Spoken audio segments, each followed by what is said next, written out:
Imagine discovering a love letter that was never meant to be found, buried for 30 years in a place where the ocean meets the sky. Today's story will take you on an emotional journey that proves some connections transcend time itself. But before we dive in, there's something about this lighthouse keeper that will shock you. Stay with me, because what happens at the 15-minute mark will change everything you think you know about love. The lighthouse beam cut through the storm like a sword of light, each rotation casting shadows that dance across the rocky cliffs. But tonight, something was different. Tonight, the lighthouse keeper wasn't alone. Ethan pressed his face against the rain-streaked window of his small cottage, watching the beacon sweep across the angry Atlantic. For 5 years, he'd been the guardian of Beacon Point Lighthouse, and he'd grown accustomed to the solitude. The isolation that once terrified him now felt like an embrace. But the storm brewing outside wasn't just meteorological, it was emotional. 3 months ago, he received a letter that changed everything. A letter that mentioned his predecessor, Thomas, the mysterious lighthouse keeper who'd vanished without a trace 30 years ago. Lightning illuminated the horizon, and for a split second, Ethan could have sworn he saw a figure standing on the rocks below. But that was impossible, wasn't it? The radio crackled to life. Coast Guard to Beacon Point. We have a vessel in distress. Small sailing boat, approximately 2 miles southeast of your position. Ethan's heart raced. In weather like this, rescue was nearly impossible, but he had to try. What Ethan didn't know was that the person on that boat would uncover a secret that had been buried for 3 decades. The rescue boat cut through the violent waves like a knife through silk. Ethan's experience as a former Coast Guard officer kicked in as he spotted the disabled sailboat being tossed like a toy in the storm. On board was Marcus, a marine archaeologist whose research expedition had taken a deadly turn. As Ethan pulled him from the churning waters, their eyes met for the first time, and something electric passed between them. "Thank you," Marcus gasped, water streaming from his dark hair. "I thought I was going to die out there." "You're safe now," Ethan replied, but his voice caught. There was something about the stranger that felt familiar. Back at the lighthouse, as Marcus warmed himself by the fire, he revealed why he'd been sailing in such dangerous waters. "I'm researching maritime mysteries along this coast. There's stories about a lighthouse keeper who disappeared in 1993. Thomas Morrison. Ever heard of him?" Ethan's coffee mug slipped from his hands, shattering on the wooden floor. "How do you know that name?" Marcus pulled out a waterproof case from his bag. Inside was a photograph, faded, yellowed with age. It showed 2 men standing together in front of the very lighthouse where they now sat. One was clearly Thomas. The other, the man in this photo, Marcus said slowly, looks exactly like you. The resemblance was impossible to deny. But how could Ethan look identical to a man from 30 years ago? Over the next 3 days, as the storm raged outside, Ethan and Marcus became consumed with solving the mystery. The lighthouse, built in 1887, had detailed logs dating back decades, except for the period around Thomas's disappearance. "It's like someone deliberately removed 6 months of records," Marcus observed, spreading old documents across Ethan's kitchen table. Ethan found himself drawn to Marcus in ways that both thrilled and terrified him. The archaeologist was brilliant, passionate about his work, and when he smiled, it lit up the entire room. But there was something else, a connection that felt deeper than mere attraction. "Tell me about your family," Marcus said one evening as they shared dinner. "Any relatives who worked at lighthouses?" "I was adopted," Ethan admitted. "Never knew my biological parents. But I've always felt drawn to the ocean, to places like this." Marcus reached across the table and touched Ethan's hand. The contact sent electricity up his arm. Maybe that's not a coincidence. That night, unable to sleep, Ethan climbed to the top of the lighthouse. The storm had passed, leaving the stars brilliant and clear. As he adjusted the beacon, something metallic caught his eye, a loose floorboard with scratches around the edges. Prying it open, he discovered a hidden compartment. Inside was a wooden box, and within that box, love letters. Dozens of them, all signed, "Forever yours, Thomas." But the name on the envelopes made Ethan's blood run cold. The letters were addressed to "My dearest James." As Ethan read them by lamplight, his hands trembling, a story unfolded that would change everything he thought he knew about himself. Thomas Morrison hadn't just been a lighthouse keeper. He'd been desperately in love with James Sullivan, a visiting marine biologist who'd come to study the coastal ecosystem in 1993. Their love affair, hidden from a conservative small town, had been passionate and profound. "James, my love," one letter read, "each morning when I light the beacon, I think of you. When you return from your research trips, the lighthouse isn't just a building. It's our sanctuary, our world away from judgment and fear." But the final letter was different.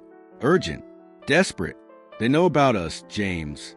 The town council, the Coast Guard supervisor. They're coming for me tomorrow. If something happens, if I have to disappear, know that every beat of my heart belongs to you. I've hidden something for you in the place where we first kissed. Find it. Remember me." Marcus read over Ethan's shoulder, his breath warm against Ethan's neck. "James Sullivan," he whispered. "That was my grandfather's name." The room seemed to spin around them. "Your grandfather?" Ethan managed. He was a marine biologist. He never talked about his work in the early 90s, but after 1993, he was different, sad, like he'd lost something important. But if Marcus was James's grandson, and Ethan looked identical to Thomas, what did that mean? The next morning, armed with a cryptic clue from Thomas's final letter, Ethan and Marcus searched every inch of the lighthouse grounds. "Where we first kissed," Ethan murmured. "Where would that be?" Marcus studied the old photographs he collected. "Look," he pointed to one image. "There's a small cave at the base of the cliffs. See how the rocks form a natural heart shape. They climbed down the treacherous path, spray from the waves below soaking their clothes. The cave was partially hidden, accessible only at low tide. Inside, carved into the rock wall, were initials, TM plus JS 1993. But it was what they found buried beneath decades of sand and debris that stopped their hearts. A metal box, sealed against the elements. Inside, a birth certificate, adoption papers, and a letter that would shatter everything Ethan believed about his identity. "If you're reading this, then you're my son," the letter began. "Thomas Morrison, Jr., born March 15, 1995. James and I, we found a way to have you through a surrogate. We planned to raise you together, to give you a life filled with love. But the world wasn't ready for our kind of family." Ethan's legs gave out. Marcus caught him, holding him steady as the truth crashed over them like the waves outside. "You're Thomas's son," Marcus breathed. "And James was your biological father too. The surrogate was a friend of theirs. That's why you look so much like Thomas." But there was more, so much more that would change both their lives forever. The final document in the box was a DNA test from 1994, along with legal papers establishing a trust fund that had been growing interest for nearly 30 years. Thomas had planned for everything, except being forced to disappear before he could claim his son.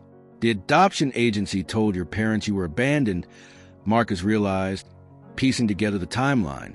But you weren't abandoned, you were protected. As they sat in the cave where their fathers had once declared their love, Ethan and Marcus felt the weight of destiny. Two sons brought together by a storm, discovering a love story that transcended generations. "This is crazy," Ethan whispered, but his hand found Marcus's, 30 years later, in the same place where they fell in love. "Maybe it's not crazy," Marcus replied, his fingers intertwining with Ethan's. "Maybe some connections are meant to be. Maybe love finds a way, even across decades." The kiss that followed was soft, tentative, but filled with the weight of history and the promise of the future.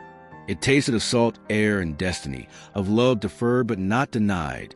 But their story was just beginning, because in the town nearby, someone had been watching, someone who knew exactly who Ethan really was. Before we continue with this incredible story, I want to know what you think. Have you ever experienced a connection that felt like destiny? Drop a comment below and let me know your thoughts on this amazing twist. And if you're enjoying the story as much as I am, a quick like would mean the world to me. Now, let's find out who's been watching Ethan and Marcus. Eleanor Whitmore had been the town librarian for 43 years. She remembered Thomas Morrison, remembered the whispers and the sudden disappearance. She also remembered James Sullivan and how he'd left town heartbroken, never to return. When she saw Ethan in town buying supplies, her sharp eyes immediately recognized the resemblance.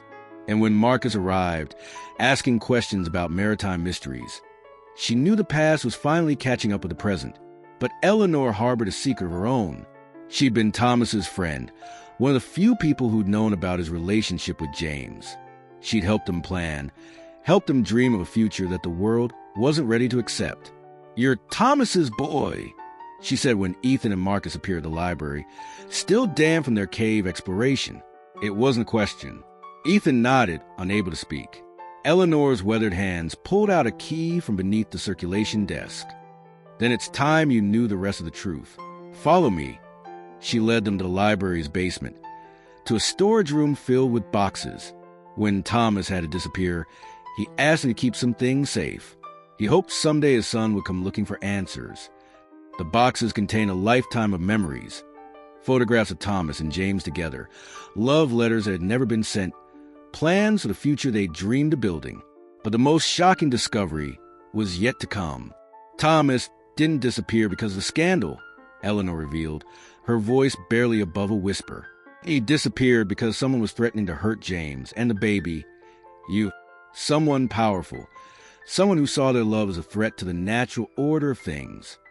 The threatening letters were brutal, filled with hate and promises of violence. They were signed simply a friend of morality. But Eleanor had done her own investigation over the years. "Mayor Patterson's father," she said grimly. "He was mayor then, too. He orchestrated the whole thing. Made Thomas choose. Disappear forever, or watch James, and you both suffer the consequences." Marcus's jaw clenched. "Where is Thomas now?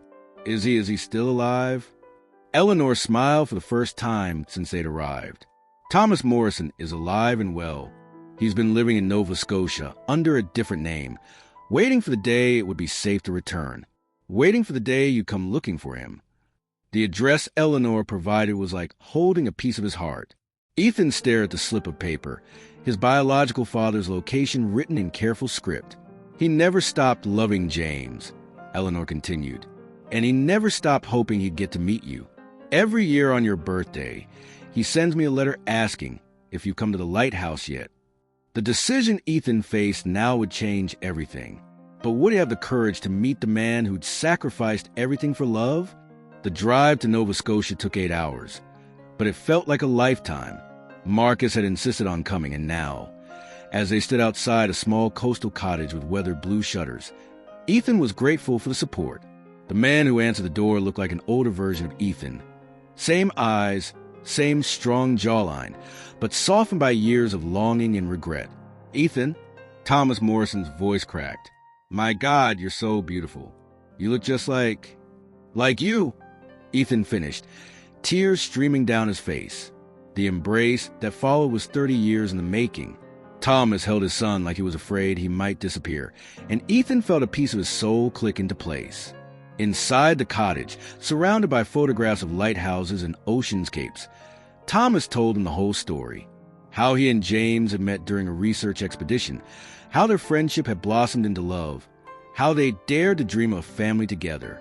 When the threats started getting serious, James begged me to stay and fight, Thomas said, his hands shaking as he held a faded photograph of James.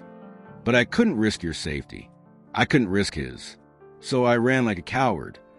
"You weren't a coward," Ethan said firmly. "You were protecting the people you loved." Thomas looked at Marcus with wonder.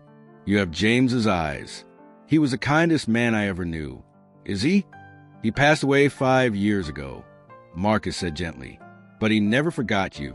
My grandmother told me that in his final days, he kept talking about someone named Thomas, about a lighthouse and a love that time couldn't erase." The circle was closing, but there was still one more surprise waiting. Thomas led them to his study, where he pulled out a worn leather journal. "I've been writing to both of you for 30 years, he admitted. "Letters I never sent, stories I wanted to share, love I never got to express." As he read passages aloud, stories of watching sunrises and thinking of his son, of seeing young couples in love, and remembering James. Both Ethan and Marcus were moved to tears. "But there's something else," Thomas said, his voice growing stronger. "The trust fund Eleanor mentioned? It's not just money. James, we bought property, land overlooking the Atlantic, not far from your lighthouse. We dreamed of building a research station there, a place where marine biologists could study coastal ecosystems." He handed Ethan a set of blueprints, yellow with age but carefully preserved. "The James Sullivan Marine Research Center. We wanted to create something lasting, something that would help protect the oceans we both loved." Marcus gasped. "This is incredible. The environmental applications, the research possibilities. It's your inheritance," Thomas said to Ethan. "But I hope you'll share it with Marcus. After all, his grandfather was a co-founder." As the three men stood together, looking out at the Atlantic waves that had shaped all their lives, they realized that love really could transcend time, circumstance, and even death. 6 months later, the James Sullivan Marine Research Center was under construction on the cliffs overlooking Beacon Point Lighthouse. Ethan had taken a leave of absence from his lighthouse duties to oversee the project, while Marcus had accepted a position as the center's first director of research. Their relationship had blossomed naturally, built on the foundation of their shared history, but growing into something entirely their own. They'd moved in together in a small house near a construction site, and every morning they walked to the lighthouse together to watch the sunrise. Thomas visited often, finally free to live openly after decades in hiding. The town had changed, grown more accepting, and while there were still whispers, they were mostly whispers of admiration for the family that had overcome so much. "Your father would be so proud," Thomas told Marcus one evening as they watched Ethan adjust the lighthouse beacon. James always believed that love was the most powerful force in the universe, that if you loved something enough, the universe would find a way to make it happen. Marcus smiled, watching Ethan work with the same passionate precision that Thomas must have had 30 years earlier. Maybe he was right, but their story was about to take another unexpected turn. During the construction of the research center, workers made an incredible discovery.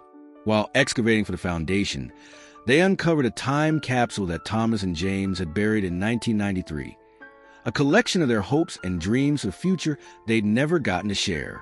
Inside were letters addressed to their future son, predictions about what the world will be like in 2024, and most incredibly, a videotape of James speaking directly to the camera.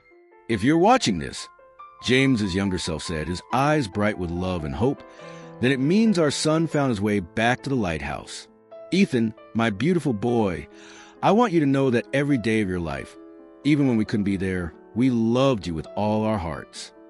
The video continued with James's predictions for the future, his dreams of clean oceans and sustainable living, and his absolute certainty that love would always find a way.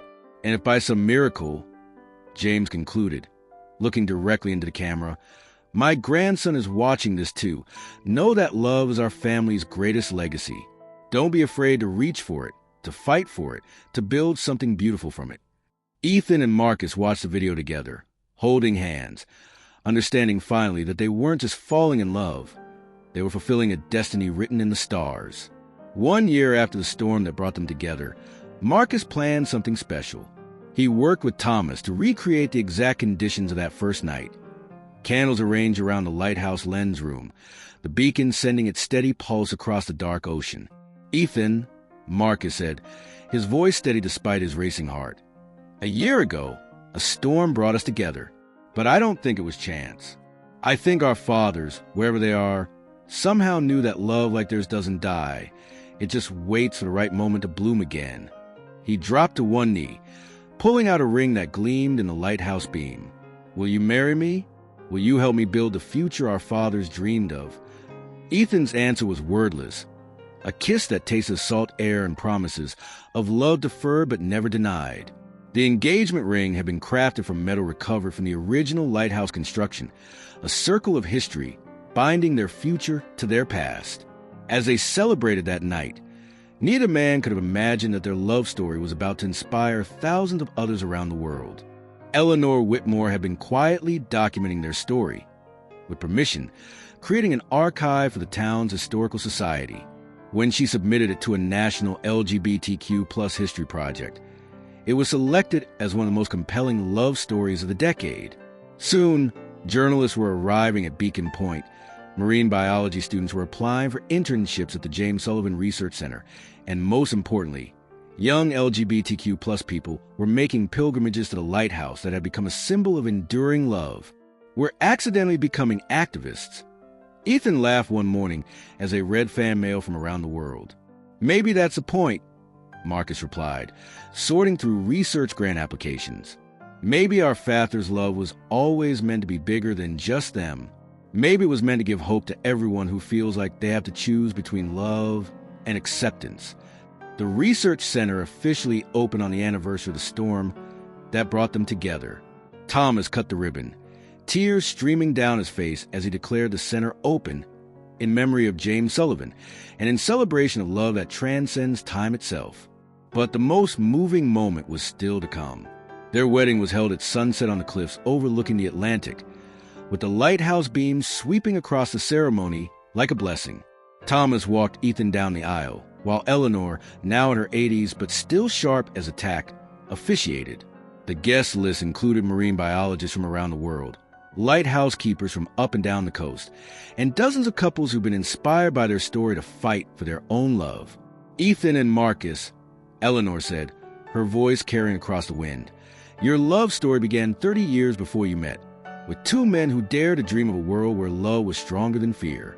Today, you're not just marrying each other, you're completing a circle, fulfilling a promise, and proving that some connections are written in the stars themselves.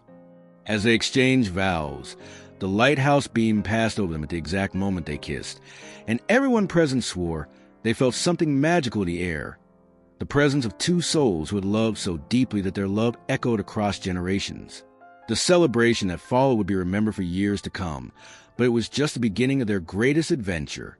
5 years later, the James Sullivan Marine Research Center had become one of the most prestigious coastal research facilities in North America.